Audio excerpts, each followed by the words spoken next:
Wasting money on cures. Forgot how to fix myself.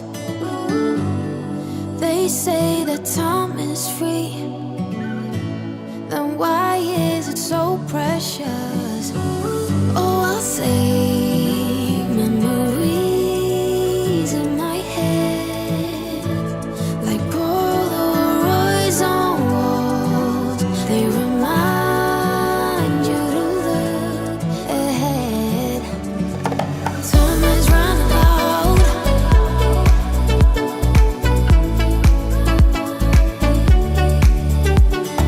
Time is running out.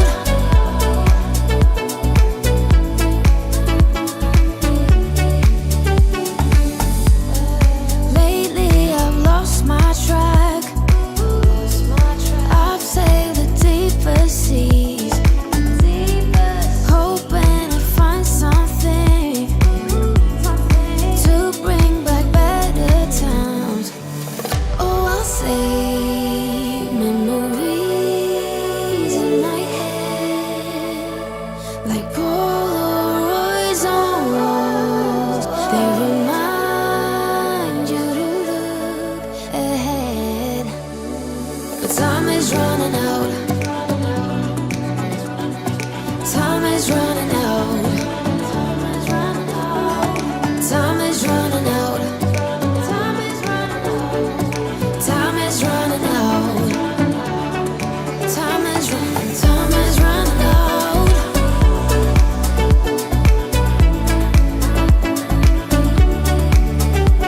But time is running out.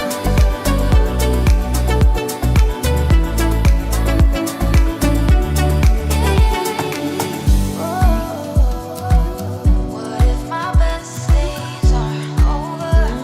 They can't be over.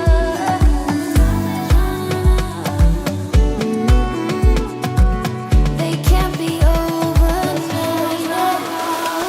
Time is running out. What if my best days are over? They can't be over now. Time is running out.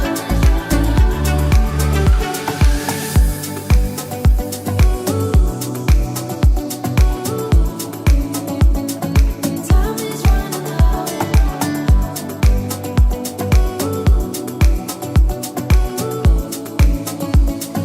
Time is running out.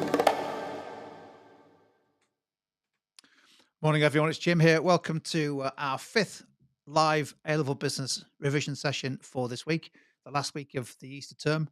And well, it's me on my own again today. My old mucker Graham is not available this morning, so sending my best wishes to him. And well, actually, I'm looking forward to catching up with him over the weekend because we are travelling down together in the tour bus to Portsmouth for our Grey Booster tour, which starts again on Monday. Sold out on Portsmouth on Monday, but we are in Bristol and Birmingham on Tuesday and Wednesday, and then Bristol Tuesday and Wednesday, Birmingham Thursday and Friday, and then the week after, still some places left in London if you're able to join us at those amazing Westfield shopping centres. Amazing day out. And today's session is on external environment. So looking at sort of aspects of competition and the economy and regulation, that kind of stuff. Half an hour of activities to have a go at. A lot of people asked, where is the name the business round? And please, can we have one this week? Well, who am I to object? So let's make a start with this, as lots of people joining us, almost 200 people live with us now. Oh, Graham is in the window. He's in the live chat. Sat alongside Ansoff the Bear, who's joining us next week for his first tour. So name the business, some clues as we go. Let's see who's first into the live chat with the correct answer. You know the score. Here's the first clue. This business launched in the UK in 2012. So if you're sat there thinking, I know a business that launched in the UK in 2010, it's not that one. So don't type that one into the live chat. Gymshark format has gone. He's the first in. Actually, no, Jake, to be fair, Jacob was first in with Gymshark. It could be, couldn't it? It could be. Let's have a look, shall we? I'm not going to say. It's not Chew to Chew because we launched in 2002. Okay, next one. A new service called Jump was launched in 2020, but soon was withdrawn due to regulatory issues. Could it be that this business has issues in the external environment? It could be, couldn't it? Sounds like it has. I'm not sure what Jump was, but anyway, it didn't last very long. Didn't get very long down into its product life cycle. It's not Candy Kitten. Tom says it's still Gymshark. Not sure it is, but it might be. In 2021, this business won a legal battle in the UK Supreme Court. Now, not many businesses have been to the Supreme Court, and even fewer have won legal battles. So, one or two answers coming in, including I can see one which I believe is correct. Let's look at clue number 4. In 2019, just going back a couple of years there, it was fined £385,000 by the Information Commissioner's Office. I bet that's an interesting place to work. The ICO, for failing to protect user data, customer data. It's not Aldi. Michael and Jacob and Golden Swoosh and Harrison and various others. Allah, Talia, I've got the right answer. Let's just look at the last clue. It operates a boat hailing service on the Thames. And lots of people have correctly identified it. I believe it's still going. I think it's the boat hailing service. I'm not quite sure how you hail a boat. Presumably you lean over the side of the Thames, put your hand out, and hope that the Thames Clipper comes and stops. But anyway, it is indeed Uber. And I think Uber is probably one of the best examples of businesses to have in mind when we're thinking about, particularly when it comes to the sort of the political, legal, regulatory part of Pestle. As a business that has really struggled against regulations and laws, and yet it's now everywhere, isn't it? Is it 40 towns and cities in the UK? So, and of course, has diversified into more than just ride hailing. Excellent. Right. So let's get warmed up with some MCQs. I think I've got 5 or 6 of them. You'll be relieved to know today that we don't have lots of calculations, or you may not be relieved. But anyway, this part of the specification, for example, Edexcel AQA, is more about interpreting data and interpreting situations. So, which stage of the business cycle are firms most likely to experience high levels of demand and rising staff costs due to shortages of labour? And obviously, those things could happen at different stages of the business cycle. But which of our 4 traditional stages of the cycle is most likely? Jessie saying C. Kiki and Lucy and Maddie and Jessica are in there with C, as is Jacob. And yeah, there is quite a lot of economics in this session. It's a bit harder than the economics that's coming up at 12 o'clock, I would say, but economists, just give it a go. It is indeed boom, isn't it? Yeah. So boom, typically associated with a rapid or significant increases in demand, often consumer spending, and that's often the case. That can lead to shortages of labour. Of course, those things can happen these days. I mean, the UK has got a shortage of labour at the minute, but we're not going through a boom. But there are other factors at play there. Well done. So here's question 2. What is normally used to monitor the stages of the business cycle? Is it changes in interest rates? Is it changes in employment? Is it changes in inflation? Or is it changes in economic growth? What do we think?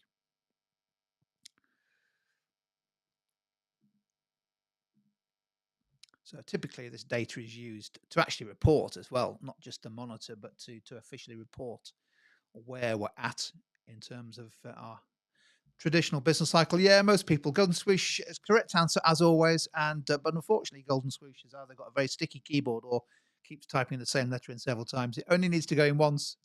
Yeah, and you're just correctly pointing out it's GDP, isn't it? It's economic growth. That's the traditional measure. Economic growth, GDP measures, if you like, the total value of economic activity in the economy, and so it's the percentage changes in economic growth that are traditionally used to let us know where we're at with the business cycle. Now, these questions get a little bit harder, but this one's still pretty easy, I think. In the UK, you'll be relieved to know that customers have the right to return goods that are not faulty or not as described within 30 days of purchase and to receive a full refund or replacement. Now, is that an example of, is it employee protection? Is it consumer protection? Is it competition policy? Or is it environmental protection? Different types of legislation required to be known by students. For example, those 4 are lifted straight from the Edexcel specification. by the way, anyone who doesn't think this this live stream is up to scratch, you will get a 100% refund on what you've paid. I can guarantee that. The rest of you just click the like button. That's all we need to do. Yeah, so there we go. There we go. Instantly happened. It is indeed, isn't it? Consumer protection. There have been a whole variety of different laws over the years, including some fairly recent ones that help define what businesses need to do and the rights, the responsibilities of businesses, but also the rights of consumers in terms of what they can expect from and recompense from firms. A lot of that legislation is being required to be changed as the way that we do business with firms changes. For example, online delivery of apps and services using online. But you don't need to know the specifics of individual laws, just need to know how consumers are protected. As Graham's saying, Edexcel students, that would be a classic question, wasn't it? Assessing the impact of consumer protection on a particular business or situation. Okay, next one. Now, this one's a bit harder. And of course, exchange rates is an important part of A-level business, the economic environment. So Business X, we've changed the name of the business to protect it. Business X imports all its raw materials from suppliers based in Europe and pays in euros. So it pays for its raw materials in euros. It then sells its products to customers in the United States, and the United States customers pay in dollars. So, with that in mind, which of these changes in the exchange rate to the pound would be best news and most beneficial to Business X? So, is it A, B, C, or D? Is it a combination of weaker or stronger pound to the euro, pound to the dollar? So, this is where you need to be getting your spiced and whippy-deck acronyms out, thinking, well, what would be best news in terms of raw materials, and what will be best news in terms of the competitiveness of the selling price in the US market. So we buy our raw materials from Europe and we pay in euros for those. That determines our cost, and we sell to customers in the US and they pay in dollars. So in terms of our selling price, they pay in dollars. What do we think? Lots of people having a go at this. It's not the easiest one, this, because you have to sort of work through the implications.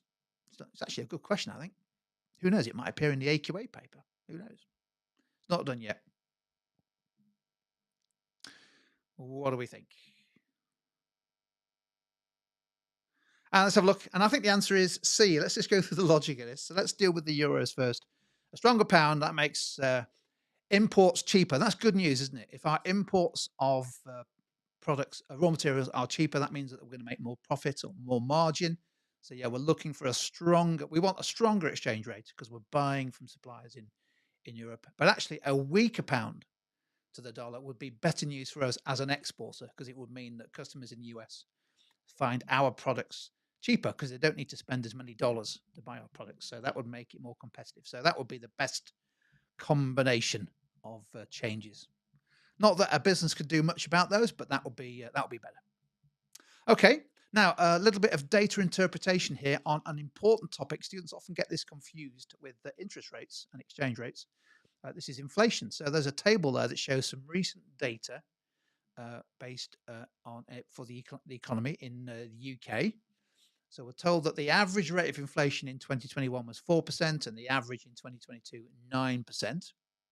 So what could we conclude from that data? What would be a correct interpretation? Is it A, prices have increased in 2022 by 5%? They've increased by 5%. Is it B, prices of all products rose by 9% in 2022?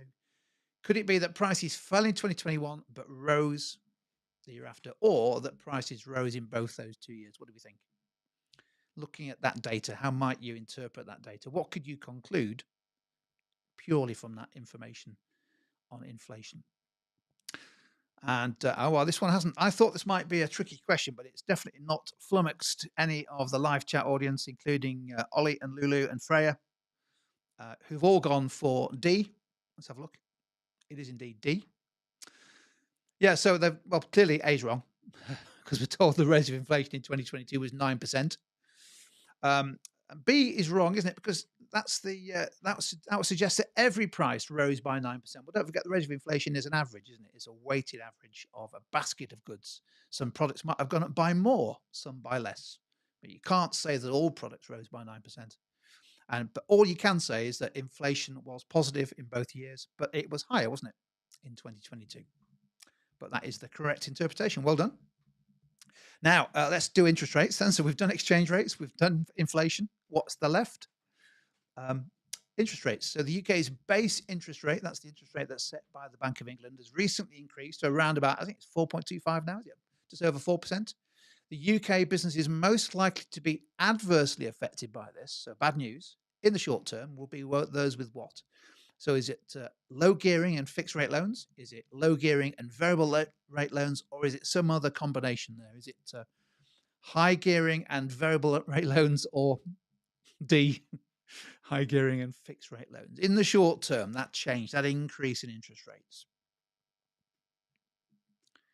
What do we think? A classic AQA question, isn't it, that? But of course, it's a really useful one to revise the possible impact, assessing the impact of rising interest rates on a business. And most people are going, I would say, for C. Leah's gone for C.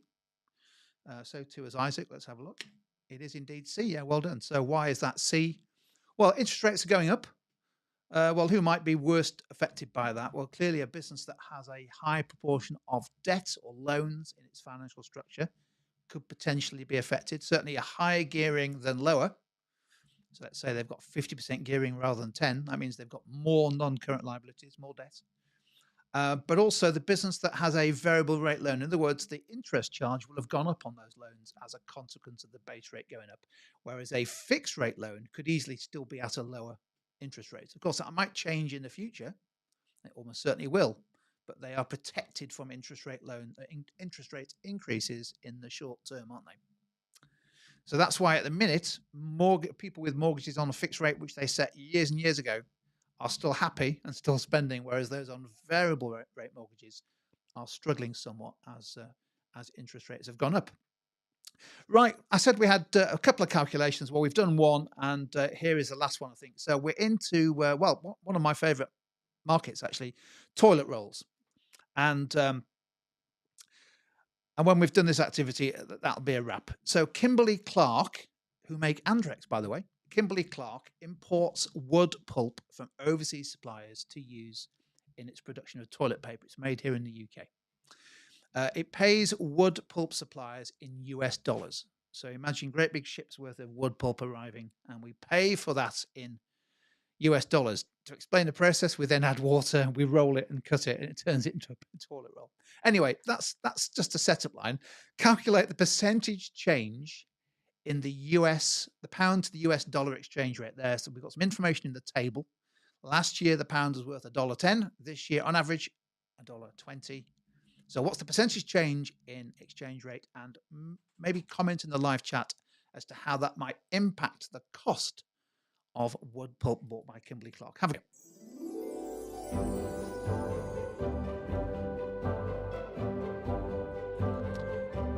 So work out the percentage change and then have a think about how that might impact the cost of wood pulp bought by Kimberly-Clark here in the UK. Good news, bad news?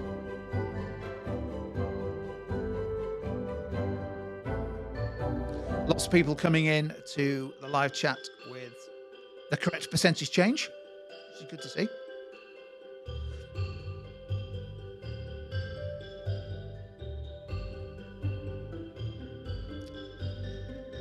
Luca is one of those with the correct percentage change, and also a nice explanation along with Jesse and Chill Station. You might want to revise your answer.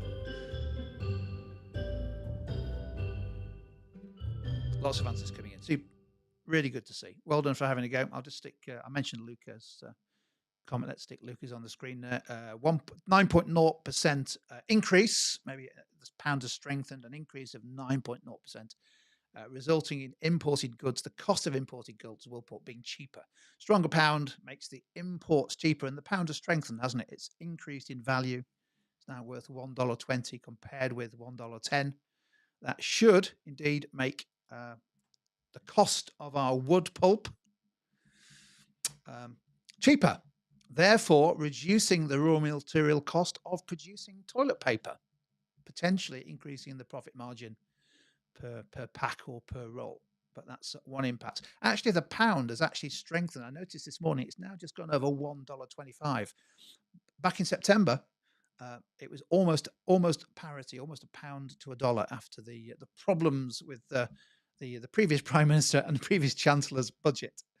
But it's since appreciated by best part of 25 cents, which is a 25% increase, almost from the low point, which is good news for people who are importing materials in dollars. Excellent, well done. So let's move on, and now let's do a bit of application for the last 10 minutes of this session. And because I think it's all about application, is the external environment, and we're going to have a think about a brand, a product, and how it might respond to a change in the external environment. Let's have a look which brand we've got today. And it's inspired by, well, do you remember the other day when Graham was with us, we had that bark, so that dog making an appearance, barking outside. So I thought, why don't we keep on with the toilet roll dog supplies vibe, and we'll go with Andrex toilet roll. I don't know whether you know this, but Kimberly Clark, the Andrex, they recently launched an Arnold Schwarzenegger Terminator style toilet roll. Really, really nice. It's in supermarkets. If you want to find it, it's I'll be back. So let's spin the wheel to see which of these six different changes in the external environment that Andrex may need to respond to. And what I'll then do is I'll ask you to type into the live chat some ways in which Andrex might respond to the change. Let's spin the wheel, see what it lands on.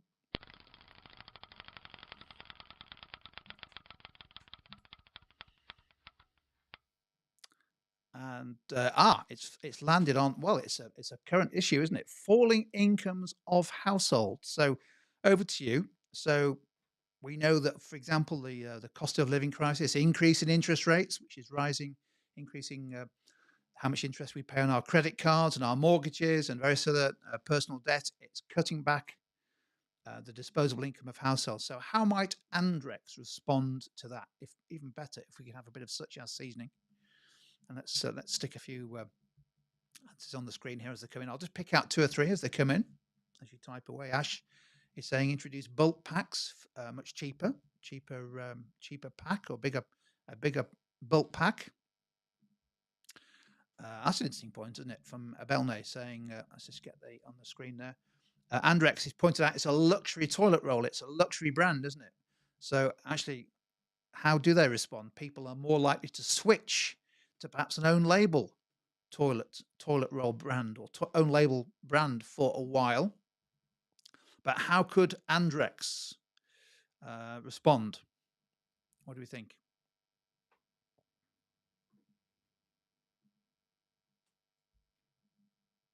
Let's pick out a few more. Lots of great answers coming into the live chat. Let's pull in Willen's argument here. It's based on around price elasticity. So, although you might also argue it's also based on the income elasticity. So Andrex, or it says Andrew, but maybe it's Andrew from Andrex, could reduce the price of the toilet rolls. So look at some kind of price promotional, selling price reduction to try to stem the flow of people thinking about moving to a different brand. Yeah, love it. Let's see what I came up with. Don't worry, we're going to do another one on Andrex. We're not going to leave toilet rolls alone for a while. Yeah, I went with Andrex might launch new price promotions, offering discounts on its most popular or standard toilet rolls to make them more affordable to households. For example, maybe offering new bulk roll packs at lower unit selling prices. So, maybe rather than a 12 pack, you maybe offer a 24 pack for those who really want to bulk buy and try to reduce the total amount they spend on an essential, really, isn't it? It's an essential. Let's do one more. Let's spin it again. It's Andrex again. We're on a roll here. So we've done falling incomes of households. This is AI powered, is this spinner, so it won't land on that again. Let's do another one. So businesses always having to respond to changes in the external environment. And the next one to think about, this is an interesting one, isn't it? It's a social change, a really important social change. More people, more households in what's known as hygiene poverty. What that means is they literally can't afford, based around maybe their weekly disposable income, they can't afford to buy essentials such as toilet rolls and other hygiene products. So how might, and that's a significant and rising issue, unfortunately, in the UK, how might Andrex respond to that change? that sort of social change in the external environment. What do we think? Isaac's suggesting that governments should subsidise toilet rolls. Well, they maybe should do. Certainly, they could potentially change the VAT on them, couldn't they? But unfortunately, that's not something that was within Andrex's control directly. Justice put a really useful thing in the live chat explaining this concept of hygiene poverty. So it's everything from soap and hygiene products, menstrual products, toilet paper, everything that you need day to day, week to week. Let's have we've got here Jacob. Graham's pointing out an answer from Jacob. There we go. Well, Jacob, well done. And by the way, Jacob was first in the live chat today. I think he was there. In fact, I think he arrived at 5 o'clock this morning. Improve their PR by increasing charity donations of products such as baby wipes, such as toilet rolls. That's a great answer. And indeed, it's similar to the one that I went with. I was thinking about this last night. Andrex could donate large volumes of toilet rolls directly to charities or perhaps other organisations that look after or try to tackle hygiene poverty. And food banks actually are a big part of that. I mean, I know we talk about food banks, but they also distribute hygiene-related products as well. And so I think that's really important. In fact, I did a quick search this morning, and that's what Andrex do. They recently arranged, I think they're distributing 1 million toilet rolls a week to a charity that supports hygiene poverty as part of their corporate social responsibility. And that seems to be a very appropriate way of responding to that particular change. Excellent. Well done. So we're done with toilet rolls for now. Let's just look at a couple more aspects for the last 5 minutes on regulation and competition. Here's our mini situation here. In 2015, the UK's Competition and Markets Authority, that's the regulatory power in the UK that monitors competition in the UK. I don't know why there's only one of those, but anyway, that's the only one. It launched an investigation into Tesco and found that Tesco had been mistreating its suppliers, restricting competition, and it got fined £129 million, which for Tesco, even for Tesco, that's quite big.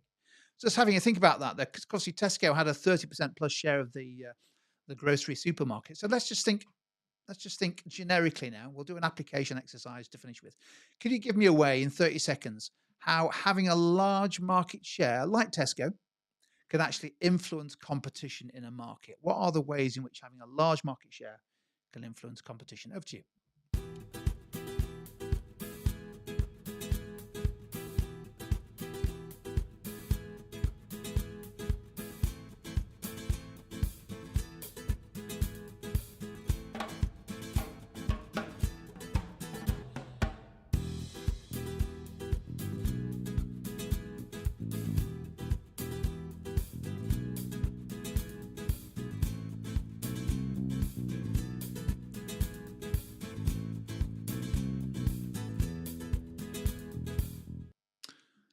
Pick out one or two of the answers that are coming in. There's some really good ones, as always, to be fair. Well, some great ones. Let's pick out Josh's one. In no particular order. I'm not saying these are the best, but they're really good. Josh is pointing out how having a high market share can act as a barrier to entry to the market. So a nice link there to Porter's 5 forces, either to dissuade new entrants or potentially even to force existing players out of the market, but definitely a barrier to entry. Love that. What have we got here? Ash is making a similar point. Finn's making a nice link to this concept called predatory pricing, which of course, as we discovered a couple of sessions ago, is illegal in terms of pricing strategy. So using your large market share to basically set the price in the market, if you set it below cost, either for in general or maybe for particular types of product that might push out competitors. Pretty sure that was an issue in petrol pricing, wasn't it, with the supermarkets some time ago? Might be wrong. I just have something at the back of my mind. It was an issue. Kerry's making the point about potentially Tesco acting as an oligopoly. Let's put Jesse's point here, which is another nice one. Companies with a high market share often receive cheaper prices from suppliers that's no bad thing, is it? Because they order large volumes. So as a supplier to Tesco's, good news if you can sell to Tesco's. But obviously Tesco's could be exploiting its buying power. So it's always a tension, isn't it, between supplier and customer as to who has the stronger buying power. I've picked out a couple. I think both of which were mentioned in the live chat. So the barrier to entry point. So yeah, it could be in the supermarket industry, for example. A new market entrants might be dissuaded if they feel they can't enter the market successfully. They can't establish themselves and make profits. And you might argue that can lead to reduced choice for consumers and potentially high prices. And also, a great point, a number of you mentioned this in Chill Station, for example, and Freya. You talked about monopoly buying power. So do economists call that monopoly power? I might be wrong. Anyway, I'm not an economist. But stronger buying power. And it may well be that the market leader is so strong that they can manipulate the price they pay suppliers, thereby reducing the suppliers' returns. Excellent. I'm not sure that's really been the case in the UK supermarket industry, though, because if you look at the likes of Lidl and Aldi, they've got 8 or 9% of the market each now, growing so fast, destroying the likes of Morrison's and others. So I think there's quite a lot of evidence that you over the years, if you have the right market positioning and the right clout, like Aldi and Lidl do, you can enter the market and be very successful. Last little exercise now. We are approaching 30 minutes, so our last exercise for the day, and it's Pret a Manger is our case study. Graham was telling me the other day that when he must have been great to be a student at school. When he was a student at secondary school, every day he bought a sandwich in for his teacher. Apparently, he was the teacher's Pret. So anyway, here's our little case study. Let's read it through and then let's see what the task is. UK retailers are trying to respond to the economic downturn. That's true, isn't it? In January 2023, Pret launched a new value range as part of its 2023 menu to help customers spend less during the cost of living crisis. They also launched a new meal deal, which allows customers to buy any full-size baguette and a packet of crisps or popcorn for just £5. What a deal. So the question for you is, and let's see if we can get some such as seasoning in your responses to apply your response to the case study. Give me a factor that will influence whether Pret's response to the economic downturn is going to be successful. So over to you.